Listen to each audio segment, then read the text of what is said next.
This is a 1982 Ferrari 308, and it's a tremendously special car in the Ferrari world. That's because this car gave us the Ferrari as we know it today, the bright red, low-slung, mid-engine V8-powered exotic sports car. It all started here with this special car, and today I'm going to review this 308 and show you all of its quirks and features.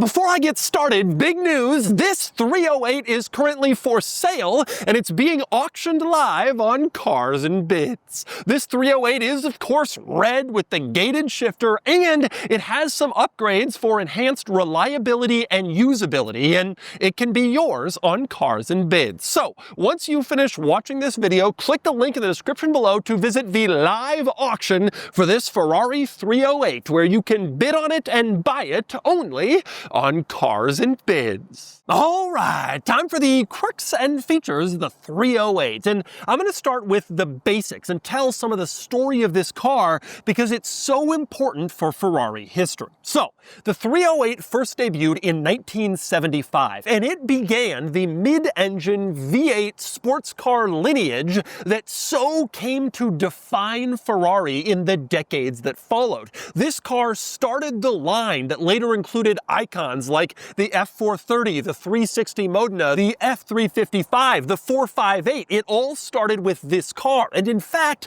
this lineage still continues today with the 296, Ferrari's most recent mid-engine kind of entry-level car, although obviously they've now ditched the V8 for fuel economy, emissions, regulatory reasons. But this line of cars still continues to this day, and it started here with the 308. Now, before the 308, Ferrari was primarily known for making bigger front-engine V12 cars. Their most famous cars before this were the 275 GTB and the famous Daytona in the late 60s and 70s, and obviously all of the 250 models, most of which were front-engine, all had V12s. The GTO, the short wheelbase, the 250 California, that's what Ferrari was known for, the front-engine, big old V12.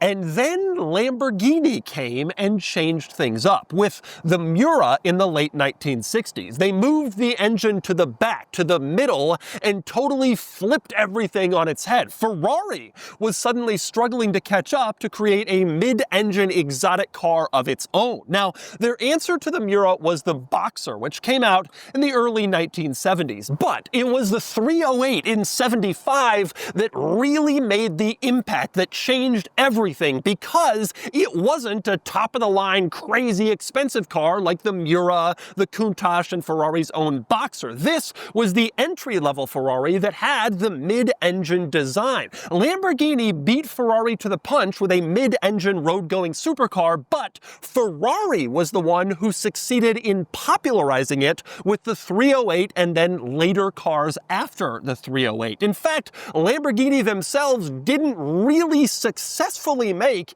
a mid-engine entry-level model into the Gallardo 30 years after this car came out. Lambo may have invented this, but Ferrari brought it to the people, in the exotic car world at least. So, with the basic history out of the way, let's move on to the quirks and features, and we'll start with the powertrain. You can access the engine compartment with this latch in the driver door jamb with the Ferrari horse on it. You pull it, this pops open, and you can open it up and check out the V8. This was a 3-liter V8, hence the name of the car, 3.0 V8 308. Now, it was technically a 2.9-liter V8, but let's not let the facts get in the way of a good car name. Now, when the 308 first came out in 75, it had about 250 horsepower in Europe, maybe a little less in the States due to emissions regulations. But in 1980, Ferrari ditched carburetors for the 308 and switched to fuel injection. That's what this car has, the 308 GTSi,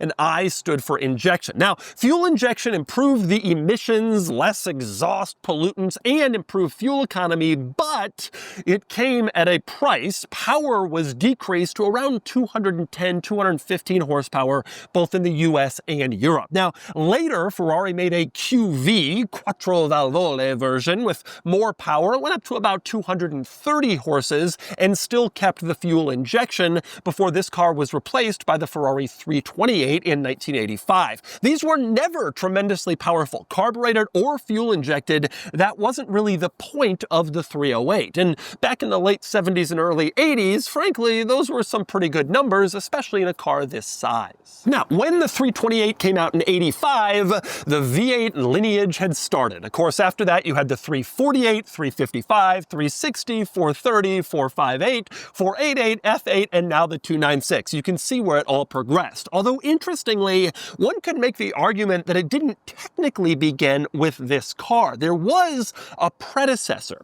It was called the Dino, and technically it wasn't a Ferrari. They badged it as the Dino. It was intended to be sort of a Ferrari sub-brand named after Enzo Ferrari's son. And the original Dino models basically followed this format with the mid-engine and the entry-level placement. But the Dino wasn't a Ferrari, and it used a V6 instead of the V8. Ferrari killed the Dino and then came out with the 308 using Ferrari badging, and that's where things really got started. Nonetheless, there is a spiritual predecessor to this car. Now, as for this particular car, like I mentioned, there's a lot of upgrades to enhance this powertrain, not necessarily for more power, but for better reliability and usability. For instance, you got forged pistons in here, which obviously enhances reliability. There's stainless exhaust valves. You have a baffled oil pan back here, and you have an upgraded exhaust and upgraded suspension. Beyond that stuff, you also have improved air conditioning. This car has been converted to a modern air conditioning system, and it also has a modern stereo head unit. None of that stuff changes the look or the character of this car dramatically. Looking on the outside, you'd think it was totally stock, but it should make the car kind of more, at least usable and drivable. This car getting up to 40 years old, those kind of modifications are often welcome. But anyway, the other interesting quirk back here is that the engine compartment lid also contains the cargo compartment, the trunk in this car, and it's not separated. So every single time you open up the trunk, you also get to stare at your Ferrari V8. Now, the cargo compartment, as you can see, is covered here at this panel, but it's zippered closed. You can zipper it open, and then this is your trunk. This is where you put cargo and storage items in your 308. And then if you don't want people to see them, I guess, then you could zipper it up. It's always covered by the engine lid, so I'm not sure what the purpose of the zippering was, but they allowed you to zipper up your cargo compartment in this car. Kind of an interesting quirk. And since we're talking about weird stuff with this car, the zippered cargo compartment, let's talk about the weirdest 308 quirk of all, which is accessing the fuel door. The fuel door is back here, behind this panel, which is sort of straked with these vertical strakes that are actually open in between and reveal a rear side window. Now, to get to the fuel door, there's a little key that you use, separate from the ignition key. You stick it into this keyhole back here, you twist it, this panel opens up and reveals the fuel door. That's unusual. It's odd to have the fuel door sort of hidden behind a side panel of the car, but that's not the weirdest part about the fueling situation in this car. The weirdest part is that over on the other side, you have a mirror image, the exact same straked side panel, triangular with the vertical strakes, and you can look in and see the side window, and there's a keyhole once again. So you're thinking, are there two fuel doors? Strangely, the answer is no. You open up the panel on the passenger side and there's nothing there. You don't add fuel, you don't add oil, you don't add anything. It's just there for symmetry. So you can open up the driver's side panel and put in fuel. You can open up the passenger side panel and I guess just look at it. The fact that they made it key locking is the most insane part. They've locked with a key access to nothing. Nothing at all. A wonderful 308 quirk. And there are many more interesting exterior quirks worth discussing in this car. One is the door handle. You look at the doors, you don't see a traditional horizontal door handle like so many cars from this era. Instead, there's this little piece here that's vertical. Doesn't seem obvious how it works, but it does work. You walk up, you pull on it, and it opens up the door. That's your exterior door latch, and frankly, it's kind of cool, that integration, especially given how old this car is. Not a lot of outside-the-box door handle thinking from this era. Another interesting quirk up front, you have this bumper that sticks out beyond the front of the car. This was a US market situation. Back in the late 70s and all the way through the late 80s, the US market had these bumper regulations that European cars couldn't meet in their regular designed form, so European cars just stuck on extra bumpers on the front, on the back. A lot of European vehicles did this. Mercedes-Benz, Ferrari, Porsche, and many others. It's not exactly the most attractive look, but on the 308 it actually was fairly okay. It was a lot uglier on a lot of other cars, but it does certainly help you distinguish a US market 308 like this one from a foreign market car. Now, up front you also have another wonderful 308 quirk, and that would be the pop-up headlights. You turn on the lights and of course they pop up eagerly and excitedly like sports cars from this era so often had. Pop-up headlights really complete the look of a car like this. And then you have the roof. You can see the roof in this car is black and it almost appears to be finished in vinyl, and that's because it's a lift-off removable Targa top. Ferrari made the 308 in two body styles. There was the GTB, which was a full coupe with no removable roof, and then there was this, the GTS, which has the removable Targa top. Now, during the 10 years Ferrari made this car, they built around 12,000 308s, and about 2/3 of those cars had the removable GTS roof. The coupe is actually the rarer of the two. Everybody wanted that open roof GTS feel. Now, the Targa top comes off. It actually can be done fairly easily, and it stows behind the seats, so you can bring it with you when you're driving, which wasn't always the case with Targa top cars from this era. Now, today we got some rain, as you can see. I'm not going to remove the top, but you get the idea. It pulls off, you put it behind the seats, and you have the open air, wind in your hair Ferrari experience. It made sense why people would prefer the GTS, since it basically has the same look of the coupe, but you could take off the roof. Now, on the subject of the 308's body, one other interesting thing to mention is that the very earliest versions of the 308 were made out of a fiberglass instead of steel like later cars. From 75 when the 308 came out until sometime in 77, these alloy-bodied 308s were being produced, and then Ferrari switched to steel. Now, steel was the much more common method of producing cars. It made a lot more sense, easier for production, but it added weight. The steel-bodied cars, which are by far more common, they weighed about 330 pounds more than the fiberglass alloy 308s. And so, as you can imagine, those early lightweight 308s are more prized in the enthusiast world, and they bring more money even today for collectors and 308 enthusiasts. And next up, before we climb inside, open up the door on the driver's side, and on the front of the door jamb, you can see another latch with the Ferrari horse on it. You pull on that latch and it opens up this front compartment. It pops it open, and you can open it up further from there, and you can see when this front compartment is opened, clearly it's circular in shape. That's where the spare tire for this car is intended to be located, or you can remove it, as is the case in this car, and then you have extra storage still, just in case that zippered compartment in back isn't quite enough for you. But anyway, next we climb inside the 308, where you quickly discover that this is an old school Ferrari with some very interesting old school Ferrari quirks.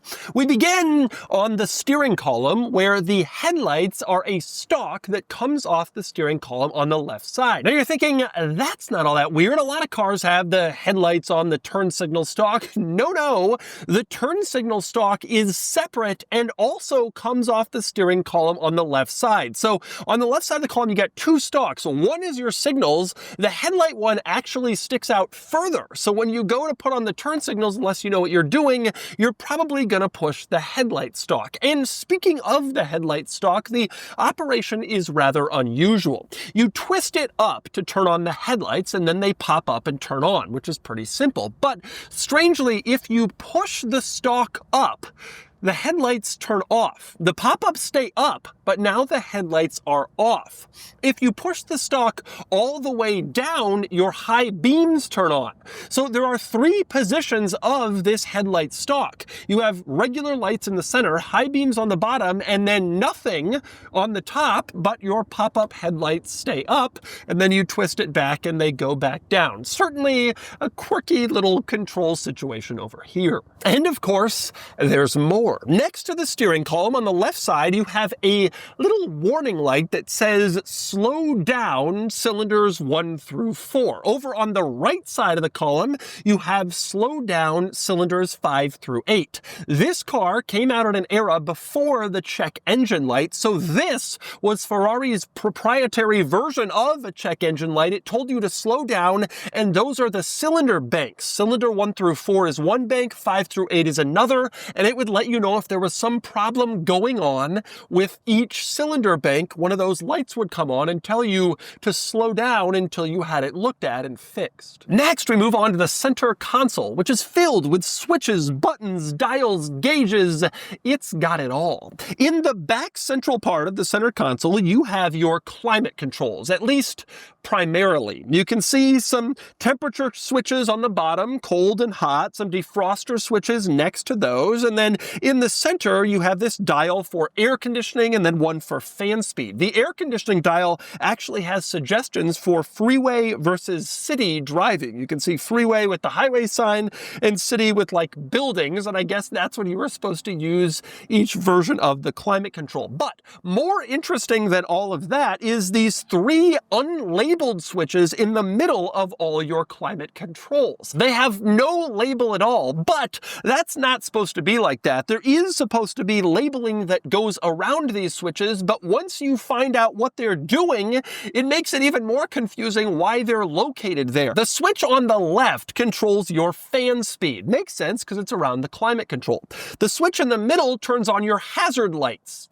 Has nothing to do with climate, but it's in that location. The switch on the right regulates your intermittent windshield wiper speed. Again, has nothing to do with climate control. The rest of the wiper controls are on the steering column on the right side, but that's what you have there next to your climate controls, because Ferrari wasn't always making perfect sense in this period. And obviously to the right of those switches, you can see there's another switch marked aerial, which is supposed to raise your antenna when you want to improve your radio reception when you're listening to music. Now, also in this center console, obviously you can see the big important piece here is the shift lever, the gated manual transmission lever, which is a dog leg, meaning that first is down and to the left, and then second is up and to the right, and it goes from there. This was true of all V8 Ferrari models in this era. They all had dog leg shifters. The V12s had regular shifters with first up and to the left, but the V8s had first down and to the left. That included the F40 and the 288. If you're ever looking at a picture of an interior Ferrari from this era,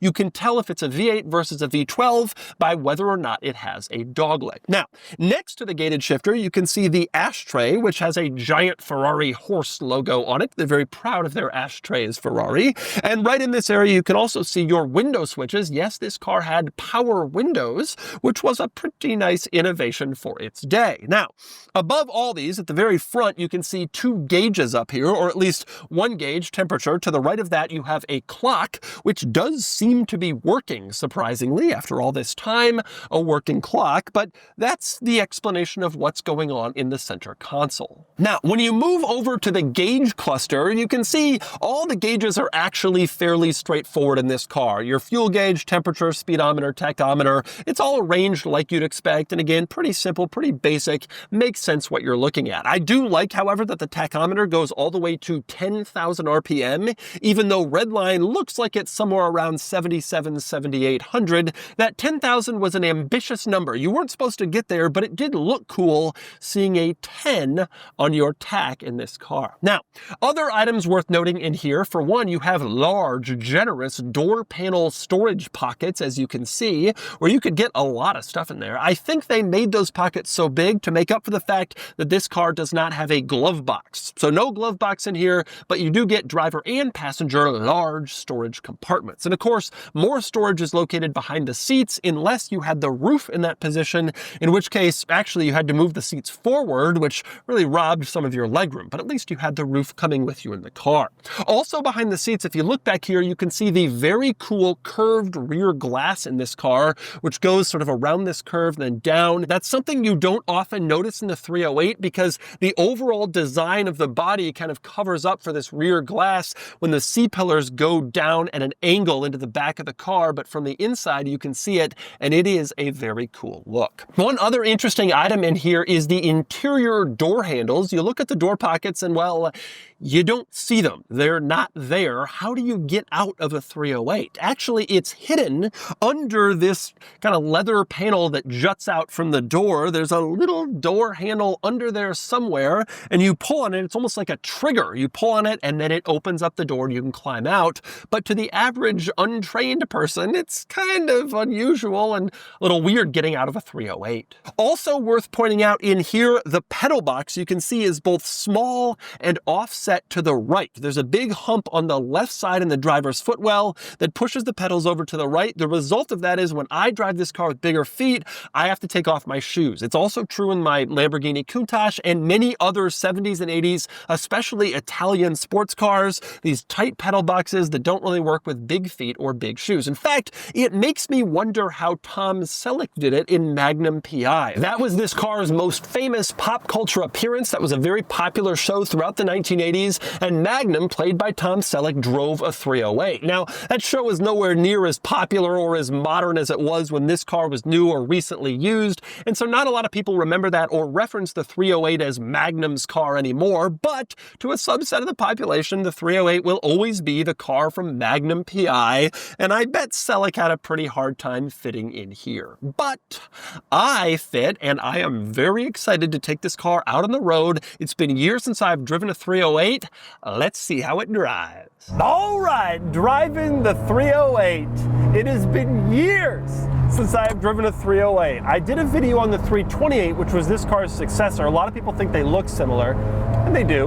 The 328 had more power, more reliability, and most people prefer the 328, including the market.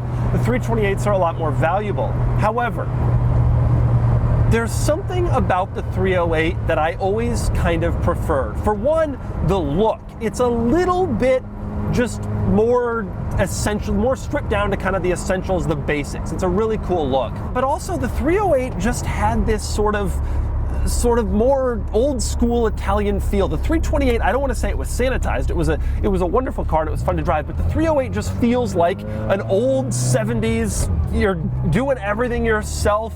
You know, it's just special in a way that I think that the later Ferraris, to some extent, weren't quite. This feels still like an Enzo era car with the old school dials and switches, and the pedal position and the steering position is kind of ridiculous. If you're driving an old school car, you want it to feel old school, and this does. This particular 308, I gotta say, is impressively well set up. It feels, I've driven a lot of 308s. I used to work at a Ferrari dealership and I drove a bunch there. It's been a while, but I've driven a bunch. This one feels exceptionally eager and excited to rev, starts right up, feels very smooth. That was not true of every 308 I ever drove. Also, the steering feel is great, very connected, wonderful. This car is a lot of fun. The 308 is the Miata of the Ferrari world, if you will. Sort of the obvious entry point, the easiest to work on, the most relatively reliable, basic car. And this one is well set up. This is a fun ride. The steering feel is great in this car. I actually love it. I love the steering feel in my Countach, but it can be a little heavy at low speeds and it can be a little light at high speeds. This car is actually pretty perfect in both ways. It doesn't have some of that crazy heaviness at low speeds, and honestly, it feels quite communicative as I'm getting going. I love the gated manual. Oh, I love the way this car drives. This car is just such a thrill. It's so exciting to be behind the wheel of a 308, especially a well-done, well-set-up 308. I mean, this car has kind of the perfect modifications for usability and drivability. That's like what this car is set up for, and that's exactly how it feels. It feels shockingly eager and potent. One of the complaints about the 308 always has been, oh, it's not all that fast. I mean, maybe on a straight line situation, certainly not compared to a 458 or a 488, but I'm sitting here on this fun back road with nobody on it, going through a bunch of curves, and this car is a thrill. It may not be incredibly fast, but it is quite responsive. It's powerful enough, and it's also just fun. that's the thing. It's like the Miata. It's not the fastest car, but it's one of the most fun experiences you'll have because you can just ring it out and really enjoy it. And that's the cool thing about this damn car. It's just enjoyable. Also, the clutch is fantastic in this car. It's not particularly heavy like it is in my Countach. Both Countach and this have a nice, smooth, linear clutch action, which I really like. I prefer the shift action slightly in the Countach. This has a very long, tall shifter, and the throws are a little bit longer than you might want in a sports car like this, but totally acceptable, especially for the era. I love driving cars from the 80s and 90s that sort of, on paper, they don't seem that fast or that powerful, but then there's just a characteristic to some cars that make them eager. And this car feels like it wants to go. Like it's just like, let's have some fun. Let's rev up and have some fun. And it's just so easy to drive fast. And because it's a 308, you don't really feel that much guilt about actually enjoying it and ringing it out, which is kind of a cool thing about this car. 355, you're worried about maintenance. 430, you're worried about miles and costs. And this car, you can just have fun. You can just have fun, and boy, does it deliver a fun experience. I don't want to speak for every 308 because this car really has been correctly dialed in with the right mods, like I said, the forged pistons and a better suspension and all that, but it's exactly how you would hope that a car like this drives. It really is. It is a wonderful, wonderful, well set up driver enthusiast car. And so that's the 1982 Ferrari 308, one of the most iconic and important Ferraris of the last 50 years, if not ever. A truly special car. This one drives fantastically, and you can buy it on Cars and Bids. Anyway, now it's time to give this 308 a DougScore. And the DougScore is here, 50 out of 100, which puts the 308 here against some similar cars. It's a remarkable result because it ties the 328, which came after the 308 with more power and better refinement, but I was totally smitten with the 308 I drove for this review. The 328 is definitely more refined, but that's the fun of the 308. It feels more tossable, more enjoyable to ring out, a bit more raw and basic. I loved it, much more than I expected. It may not command the respect of a Testarossa or have the presence of a Countach, but a 308 is just good, clean fun.